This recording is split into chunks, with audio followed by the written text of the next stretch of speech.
Kung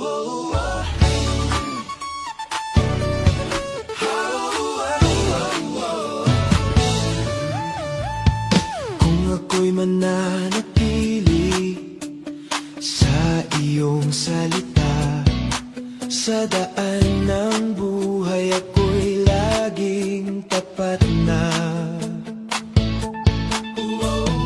Ang iyong katotohanan ang tanglaw sa gabi.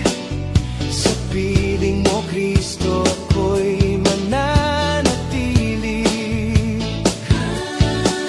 Ngunit kung ako'y lalayo sa iyo at di na makipagkatipon sa mga lingkod mo, ang apoy ng pag-ibig ay lalamig din kung di ko susundin ang iyong biling. Kaya ako'y mananatili sa iyong iglesia, sa iyong aral o hari. Pag-ibig ang dahilan ng pagtitipon upang sa gawa kami magkaisa ngayon.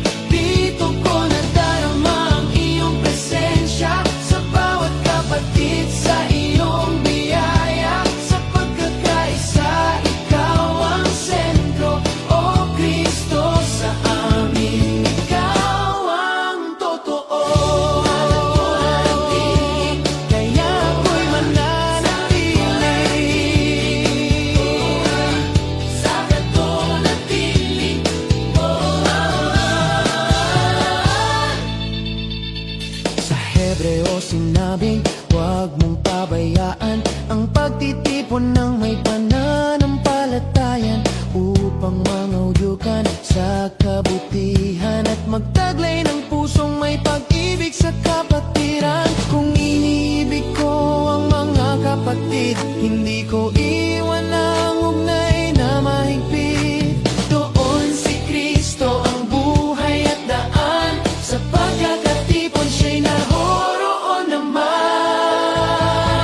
Kaya ako'y mananatili sa iyong iglesia, sa iyong aral o hari. Pag-ibig ang dahilan ng pagtitipon upang sa gawa kami magkaisa ngayon.